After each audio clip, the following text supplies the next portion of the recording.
నాకు ఒక స్నేహితుడు ఉండేవాడు. అతను నాతో భార్య గురించి మాట్లాడిన మాటలు నేను ఇప్పటికి మర్చిపోను నా జీవితంలో. అంత ఔన్నత్యంతో కూడి అంత గొప్పగా అంత మర్యాదతో మాట్లాడేవాడు అతను. నేను అతని భార్య గురించి అంత గొప్పగా మాట్లాడుతుంటే నాకు అప్పటికి పెళ్ళి అవ్వలేదు. నేను కొత్తగా జాయిన్ అయ్యాను విశాఖపట్నంలో సర్వీస్లో. నేను అతనితో అన్నాను, ఏమంటే మీరు మీ భార్య గారి గురించి అంత గొప్పగా చెప్తారు కదా, చాలా గొప్ప విషయం, ఇవన్నీ మీకు ఆవిడ చెప్తూ ఉంటారా అని అడిగాను. అడిగితే అంటే ఇలా ఉండాలి ఇది విషయం అని మీకు బోధ చేస్తారా అండి అని అడిగాను. అడిగితే ఆయన అన్నాడు, కాదు కోటేశ్వరారు, మనం భార్యని చూసే తీరు చేత మనం సంస్కరింపబడతాం అన్నాడు. నేను ఆ మాట ఇప్పటికి మర్చిపోలేదండి, ఇప్పటికి మర్చిపోలేదు.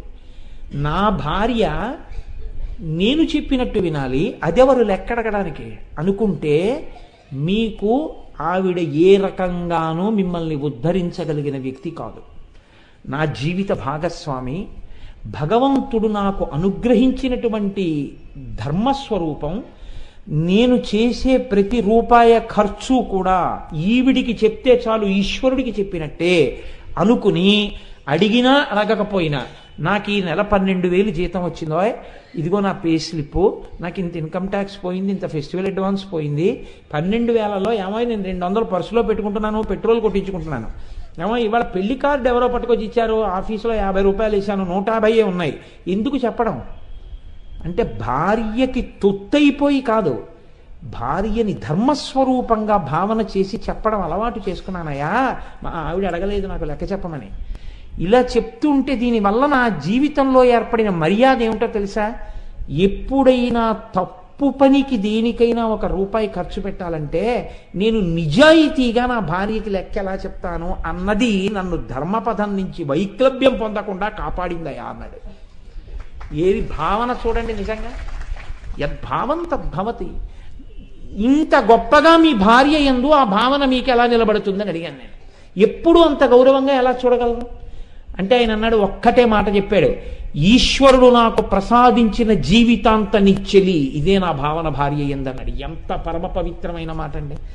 ఈ శరీరం పడిపోయేంత వరకు ఎప్పుడు నన్ను నమ్ముకుని నాతో కలిసి ఉండడానికి ఈశ్వరుడు నాకు అనుగ్రహించినటువంటి వేరొక ప్రాణి, కనీసం ఆ ప్రాణి దగ్గర నేను అబద్ధాలు చెప్పకుండా నిజం చెప్పడం చేత కాకపోతే మనిషిగా బతకడానికి నాకు మినిమం మార్క్స్ కూడా లేనట్టే.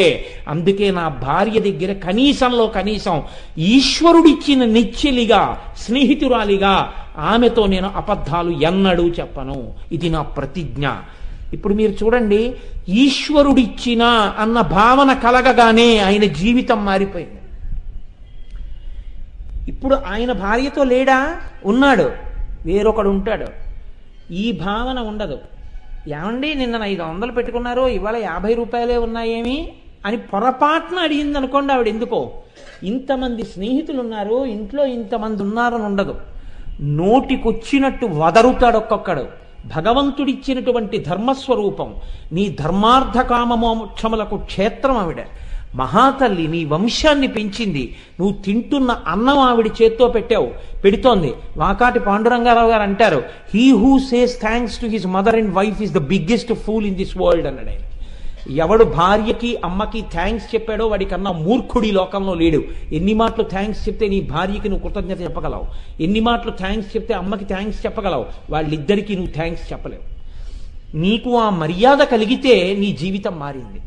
ఈశ్వర ప్రసాదము నా భార్య అని నువ్వు అనుకో, మారిపోయిందంతే జీవితం. ధర్మానికి కట్టుబడ్డం అలవాటైపోతుంది. నువ్వు నిష్కారణంగా నిందించడానికి ఇష్టపడవు. ఈమె భగవంతుడి చేత నాకు అనుగ్రహింపబడింది, ఈవిడ పట్ల నేను అమర్యాదతో ఉంటే భగవంతుడు చూస్తున్నాడు. ఈవిడ వలన పొందవలసిన ఎన్ని సుఖాలున్నాయో ఉత్తర జన్మల యందు అవి లేకుండా నాకు చేస్తే నా బతుకేమి? కాబట్టి వద్దు, నేను ఆవిడ పట్ల మర్యాదతో బతుకుతాను, ఒక ప్రతిజ్ఞ.